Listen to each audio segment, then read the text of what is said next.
Now, the militant group Hamas is studying a new Israeli proposal for a 6-week ceasefire in Gaza. The plan, presented by mediators Egypt and Qatar, would include the return of hostages and the release of Palestinian prisoners. But a key Israeli condition is that Hamas lay down its weapons. In the meantime, Israel continues its offensive in Gaza. An all too familiar sight in Gaza. This funeral is for people killed in an Israeli airstrike on a tent site in Khan Yunis. Since restarting its military offensive last month, following the end of the first phase of the Israel-Hamas ceasefire deal, Israeli forces have killed more than 1,500 Palestinians, according to Gaza health authorities. The offensive has also displaced hundreds of thousands of people and imposed a blockade on all supplies entering the enclave. But how to bring about an end to the war remains a sticking point between Israel and Hamas. Israel calls for the disarmament of Hamas and says it will not end its war in Gaza unless this demand is agreed to. But disarmament has been a red line for the militant group, who insist on Israel first ending the war and removing its forces from Gaza. In exchange, Hamas has offered to return all remaining hostages. In the current proposal, Israel is offering a 45-day temporary ceasefire along with the release of hundreds of Palestinian prisoners and detainees. In exchange, several living Israeli captives still held in Gaza would be released. During the temporary truce period, the two sides would aim to negotiate a permanent ceasefire. Prime Minister Benjamin Netanyahu is under intense pressure from hostage families, as well as members of the military and civil society, to reach a deal that will bring all the remaining captives home. Back in Gaza, the future looks bleak. Talks about reconstruction don't appear to be a top priority. Mohammed Shehada is a visiting fellow with the Middle East and North Africa program of the European Council on Foreign Relations. He's a Gazan researcher, writer, and human rights advocate, and he joins us now from Copenhagen. Thanks for being with us. Mohammed, Israel's current ceasefire proposal includes a demand for Hamas to give up its weapons. Hamas is said to have rejected that. What do you make of this demand? Well, basically, first of all, Israel is not offering a ceasefire. They're offering a temporary pause for 6 weeks without any commitment to actually ending the war or withdrawing the IDF from Gaza. As for Hamas's armament, I think it is largely at this point a red herring. Hamas has been severely depleted in terms of its rockets. They don't have any tunnels crossing into Israel anymore. Israel is yet to find a single functional tunnel between Rafah and Egypt. And Hamas has lost the capacity to threaten Israel itself in any substantial or even marginal way. They don't have the will, the environment, the weaponry to do so. But at the same time, they do have the capacity to maintain a long insurgency inside Gaza. So they have these light weaponry, mainly the rifles, the anti-tank missiles, improvised ones, to make it difficult for the IDF to stay in Gaza. What is now being offered by Israel is not disarmament in return for ending the occupation or ending the siege or leaving Gaza alone and letting it live. Netanyahu is saying if Hamas disarms, surrenders, hands over the hostages, and its leadership leaves Gaza, Israel would still occupy Gaza and implement what he calls the Trump plan of depopulating the Gaza Strip entirely. Now, efforts are still underway to end this war through a negotiated settlement. In that scenario, is it realistic that Hamas would permanently lay down its arms? There's already been 2 proposals by Hamas to lay down their arms. One is laying down their arms as an outcome of a peace agreement, not as a prerequisite. So you had Hamas leaders saying that we would lay down our arms, merge our militants into a security force if the occupation ends and there's a Palestinian state on 22% of mandate Palestine. There's the other proposal that was talked about between Hamas and Aaron Boller, Trump's envoy for hostage negotiations. And that was basically Hamas laying down their arms temporarily for the next 5 to 10 years in return for full cessation of hostilities in the entire occupied territory, so the West Bank, Gaza, East Jerusalem, from both sides. Israel's response to both has been in the negative. What Netanyahu is asking for is disarmament unilaterally, unrequitedly, as a prerequisite of any substantial talks on the future of Gaza in the first place. And if you think about any conflict that reached a conclusion of solving it, usually disarmament comes as the outcome. So, for example, in the Good Friday Agreement in Ireland, you had the decommissioning happening about 7 years for the IRA after they signed the agreement. There's already a view in Hamas with some sort of relatively less hardline leadership that talked about partial decommissioning. So, for example, gradually stopping the production of rockets that are capable of reaching Tel Aviv, Haifa, and beyond in Israel. But there are two key words for this, number one, it is a transitional temporary measure. And number two, it's part of a roadmap or part of a bigger picture that addresses Gaza's grievances and the West Bank as well, the blockade and the illegal occupation. Okay. Mohammed, after 18 months of war, how much support is there for Hamas among the people of Gaza? It's heavily depleted. You saw recently with the protests taking out in the street, largely youth-led, with people demanding the basic right to live. It's called We Want to Live. And they're protesting both Israel's war on Gaza as well as Hamas's government. It represents a genuine widespread grievance in Gaza that Hamas should step down from ruling the enclave. And Hamas agreed to that already. They agreed to the Arab initiative, the Arab plan that was released by Egypt last month, in which it also talked about taking away Hamas's ability to rearm itself, largely by taking away all the 10,000 tons of unexploded Israeli bombs in Gaza.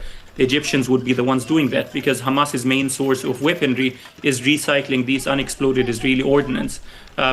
There's already been an agreement to form an administrative committee in Gaza that would be politically independent, led by technocratic people from the business sector, the private sector, and academia. And you still have Israel in a position where it rejected the Egyptian plan out of hand immediately. So the hope is to have the Trump administration trying to pressure Netanyahu to agree on a realistic path forward to restore calm in this area. Mohammed, thank you very much for your insights. That was Mohammed Shehada, visiting fellow with the European Council on Foreign Relations. Let's bring in DW's correspondent Tania Krämer in Jerusalem for more on this. Tania, another proposal on the table here. How much hope would you say there is of reaching a deal? Well, you see, there are conflicting reports whether real progress has been made or not. But I have to say, in recent days, there was some kind of momentum that maybe progress has been made after this latest proposal was submitted by the mediators to both sides. And we've heard Hamas saying on Monday night that they are considering it, that they are studying it. But we also understand, depending on what reports you want to believe, is that, considered substantial gaps are still there. And this pertains to the proposal that we understand asks of Hamas to disarm. This is something which the group rejects, but also to the end of the war. This is something that Israel cannot commit to, they have said, but Hamas wants guarantees. Now, on top of that, we heard, and this might be also psychological warfare on the part of Hamas, the Al-Qassam spokesperson on Tuesday said they had lost contact to the guards of one of the hostages in Gaza, the US-Israeli Edan Alexander. He's an Israeli citizen but also a soldier, and he would have been in the first group to be released in this deal being pushed also by the US administration. So we don't have any means of verifying this, but it just shows how fragile this whole process is. Of course, with this ongoing military offensive that I have to stress as well as devastating consequences for the civilian population in Gaza. Absolutely. Tania, this as we saw Netanyahu making a surprise visit to Israeli troops in northern Gaza. What message did he have? Well, basically, he used this visit to reiterate that only military pressure will bring Hamas back to agree to a new framework, a new proposal. He said, quote, that Hamas will suffer more and more blows if they don't do so.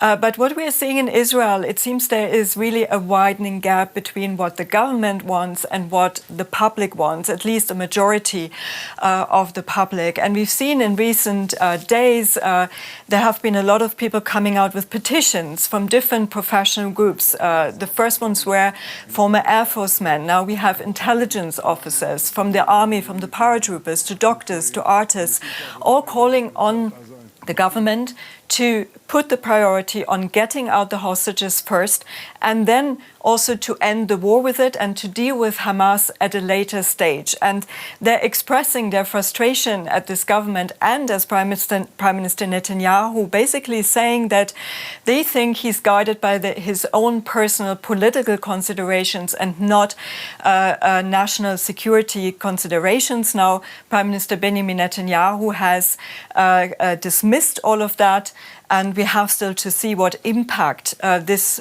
kind of new protest movement has on him.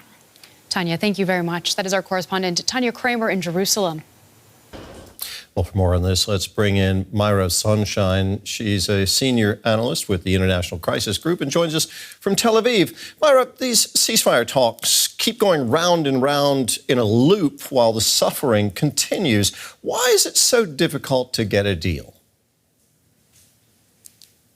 Thanks for having me. Well, as you said, they're kind of going in loops, and that's pretty much because the end game and the bottom line is still the same, that Hamas has required that to release all the hostages it wants an IDF full withdrawal from Gaza and an end to the war. And Israel has refused to do that. And it has also refused to come up with alternatives or embrace the Arab plan for reconstruction of Gaza. So the endpoints for the two sides remain the same, that there's no way that they can meet.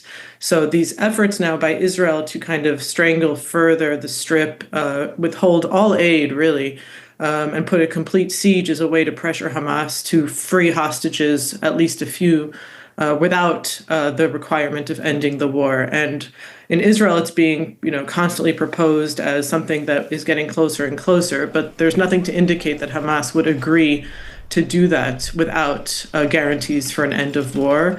And Israel's hope is that enough pressure on Hamas and on the people of Gaza will, kind of make Hamas agree to some reprieve for some period of time. Now, Israel has floated another temporary ceasefire proposal. It's demanding that Hamas lay down its arms in that proposal. Is that a realistic demand at this point? Can we ever expect Hamas to voluntarily disarm? Well, this is somewhat complicated because there's Hamas militants in Gaza, and then there's the Hamas political leadership in Doha, and Israel has killed off a bunch of them in both places. So there is some kind of disarray. But we know that Hamas has talked in the past about being willing to decommission certain aspects of its arms. It's obviously not going to give up all of its arms while Palestinians are still under occupation and after everything that Gaza has been through. And Israel has a legitimate concern about keeping Hamas in Gaza. And I think much of the Western states agree with Israel's goal of removing Hamas from power. But you're not going to just get rid of Hamas completely. So the question is, how do you reach an agreement in which Hamas can cede its governing power and maybe some of its military weaponry and role in Gaza, and somehow move forward from there. But without diplomacy and without negotiation, that's something that we still don't know if Hamas would actually be willing to do that. And of course, you have to connect Gaza and the West Bank. You have a Palestinian people who are under varying degrees of occupation and control by Israel, and they have very little to resist with. And so they would need to have guarantees, which I don't think Israel is willing to give. Now, many hostage families in Israel are accusing the Prime Minister, Benjamin Netanyahu, of dragging this war out for the sake of his own political survival. How much is Netanyahu's future actually tied to the continuation of the war? Well, it's been the same story for a long time now. When Netanyahu formed this government over 2 years ago, he had to lean on far-right ministers, settlers who had never been in the government before and never been ministers before. And Netanyahu had to work with them because he understood that nobody else in the right in Israel would, because he's under trial for corruption. And since then, his legal woes have only gone further and further. And in the meantime, him and his government have attacked the security establishment. And so there's a real domestic crisis going on. But it's kind of a consensus in Israel that Netanyahu resumed the war in March and broke the ceasefire because he needed to keep his coalition intact. One minister had left and quit the government because of the ceasefire. Another one was threatening to do so. So this is kind of the understanding in Israel that Netanyahu is keeping this war going for political reasons, and he's made grand promises of total victory, which I think everybody understands he can't deliver on. And you have an unprecedented situation now in Israel where tons of former security officials are calling for an end to war to release the hostages. Mairav, thank you very much for talking with us today. That was Mairav Zonszein, a senior analyst with the International Crisis Group in Tel Aviv. Thank you.